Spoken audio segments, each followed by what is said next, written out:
L'Antarctique cache-t-il un secret qui renverse notre vision du monde? On dit, dans certains cercles, qu'un petit groupe de milliardaires très riches gère un projet de recherche caché, un projet qui nous fait remettre en question notre bon sens.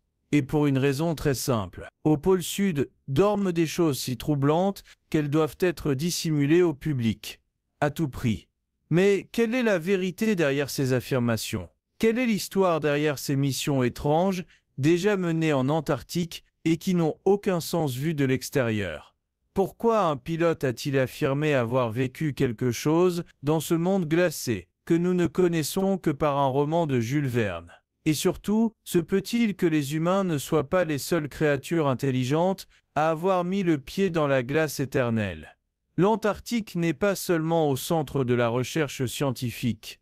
Il est aussi dans le viseur de, disons, certaines théories alternatives. Officiellement, la présence d'humains au pôle Sud est justifiée par l'immense potentiel de connaissances cachées dans ce monde gelé. Les scientifiques y extraient des carottes de glace de plusieurs mètres qui donnent un aperçu profond du passé climatique de l'Antarctique et qui permettent de modéliser plus précisément les futurs scénarios climatiques. Mais la vie est aussi un professeur sage. Il y a quelques années, des chercheurs ont découvert des organismes vivants à 900 mètres de profondeur, quelque chose considéré autrefois comme absolument impossible.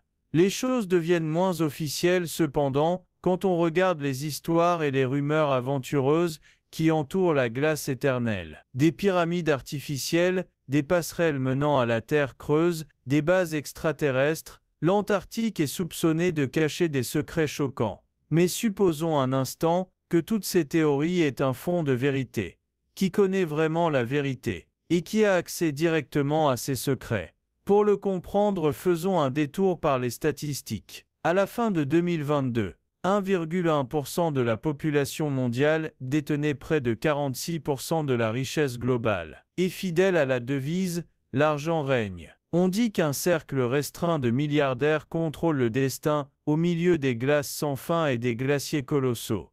Un coup d'œil à notre compte en banque suffit pour balayer tout espoir d'entrer un jour dans ce cercle. Alors, il nous reste à chercher d'autres moyens pour aller au fond de la vérité glaciale. Et en effet, après un peu de recherche, il est clair que des choses étranges se sont produites en Antarctique. Des événements qui laissent même les sceptiques les plus endurcis bouche bée. Cette armée extraterrestre a-t-elle été vaincue? Tout commença assez discrètement en décembre 1000. La marine américaine envoya une flotte de près de 5000 soldats et de nombreux navires vers l'Antarctique. Officiellement, l'objectif de l'opération High Jump était d'étudier le sud du continent et les eaux environnantes plus en détail que jamais, et aussi de tester l'équipement américain dans les conditions extrêmes de la glace éternelle. Mais en fin de compte, la mission fut annulée, prématurément, à cause de la météo qui se détériorait et de la crainte de dégâts irréparables. Pourtant, tout le monde n'a pas été convaincu par cette explication officielle. Car la rumeur, discrète mais persistante, racontait autre chose, que la mission ressemblait davantage à une fuite paniquée. On dit même que la marine aurait été impliquée dans une bataille féroce, une bataille qu'elle ne pouvait pas gagner. Mais qui, ou quoi, aurait pu forcer les soldats américains à battre en retraite? Selon ce point de vue, le dictateur cruel n'a pas mis une balle dans sa tête dans le bunker de Berlin. Au lieu de cela, il s'est secrètement échappé en Antarctique, dans la tourmente de la fin de la guerre. Et si vous pensez que cela ne peut pas devenir plus sauvage, écoutez attentivement. Parce que l'autre camp est convaincu. L'opération High Jump n'était rien de moins qu'une guerre des mondes, une guerre dans laquelle notre espèce a perdu. En d'autres termes, la marine américaine a réveillé un géant extraterrestre endormi au pôle Sud. Un géant qui n'était pas particulièrement intéressé par des visiteurs humains. À ce stade, une question fondamentale se pose. Comment diable arrive-t-on à une telle idée? Y a-t-il des preuves qui rendent cela plus qu'une simple spéculation aventureuse? Eh bien, pas exactement. Et pourtant, le déroulement de la mission soutenue par l'armée fait réfléchir. Malgré toutes les rumeurs de bataille intergalactique, l'opération High Jump 2 était prête. En mine, tout était en place. Les équipages attendaient l'ordre de lever l'ancre. Et puis, la nouvelle inattendue. L'expédition serait brusquement annulée. Quelques semaines seulement avant le départ. Officiellement, trop coûteuse. Officieusement, le risque d'une autre défaite sur le champ de bataille était trop grand. Ces cartes impossibles nous mènent-elles vers une vérité choquante? Eh bien, Edward Bransfield, lui, n'a pas connu la défaite en 1820. Au contraire, lorsqu'il posa pour la première fois ses yeux sur la péninsule antarctique, il remporta une victoire historique.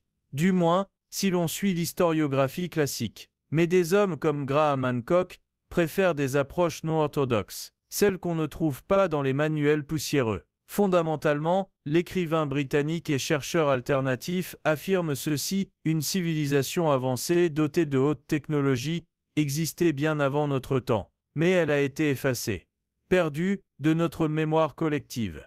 Pas étonnant. Après tout, cette civilisation aurait été détruite par une inondation catastrophique à la fin de la dernière ère glaciaire. Enfin, presque. Selon Hancock, quelques survivants échappèrent à l'apocalypse. Ils emportèrent leur savoir et le transmirent au reste du monde. Mais cela soulève une nouvelle question. Où sont les preuves historiques? Des preuves qui, selon Hancock, existent en abondance. Si nous savons les reconnaître, si nous savons les interpréter. D'une part, il y a les traditions frappantes de nos ancêtres. Bien que les cultures anciennes ne se soient jamais rencontrées directement, toutes racontaient la même histoire. Une inondation mondiale, dévastatrice, qui fit surgir des êtres supérieurs. Les parallèles sont troublants. Les pyramides dispersées partout dans le monde. Les cartes montrant l'Antarctique, bien avant sa découverte officielle. La carte de Piri Reis. Les relevés d'Orontes Phineus. La carte du monde Walimu. Toutes présentent des masses terrestres inquiétantes au sud, étrangement similaires à l'Antarctique. Cela ne fait aucun doute. Mais il y a un problème. Ces cartes n'ont été rédigées qu'au XVIe siècle. Alors, comment relier des documents de l'époque moderne à un peuple disparu il y a 11 et 700 ans? Tout simplement. Selon Hancock, ces cartes mystérieuses reposaient sur des sources bien plus anciennes.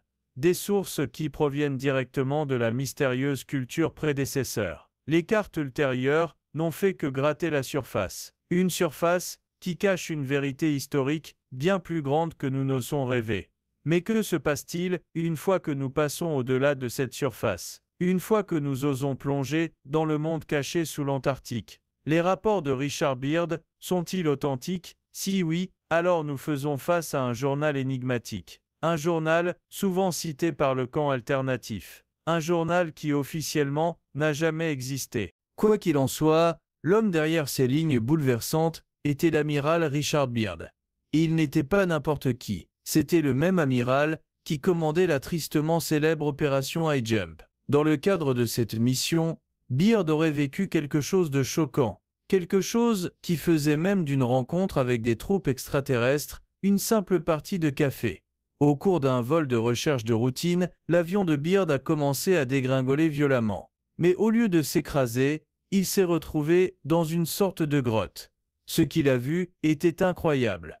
Une forêt verte, luxuriante, des plantes exotiques, des animaux différents de tout ce qui est familier. Cependant, les habitants que Beard prétendait avoir rencontrés ne ressemblaient à rien de connu. Heureusement, ils ne l'ont pas attaqué. Au contraire, ils l'ont invité à admirer le royaume mystique d'Agartha de ses propres yeux. Finalement, les créatures étonnamment grandes, entourées d'une lueur bleu-vert, l'ont conduit à leur chef. Dans son journal intime, Beard ne l'a mentionné que comme le maître. Et il a noté l'avertissement urgent que ce maître lui avait donné. Le peuple souterrain avait essayé plusieurs fois de contacter l'humanité. Mais chaque tentative avait échoué. Les humains répondaient avec agressivité. Ils détruisaient les machines volantes envoyées. Alors, ces efforts furent abandonnés. À la place, les habitants d'Agartha commencèrent à nous observer depuis l'ombre. Et ce qu'ils virent les alarma. Ils réalisèrent que notre espèce avait atteint un point de bascule. Nous étions plus disposés à détruire notre planète qu'à limiter notre pouvoir. Les mots du maître, les plus importants et les plus inquiétants, furent ceux-ci. Je dois vous dire qu'une colère puissante et terrible arrive. Une tempête puissante balayera la terre et fera rage longtemps. Avec cette prédiction effrayante en tête, Beard revint à la surface, il nota immédiatement tout ce qu'il venait de vivre. Peu de temps après, il se retrouva au Pentagone. Là, il raconta l'incroyable incident aux hommes de pouvoir. Mais alors, des ordres stricts. Ne jamais parler de cette rencontre. Ne jamais mentionner la civilisation cachée, et en officier militaire obéissant, Beard obéit.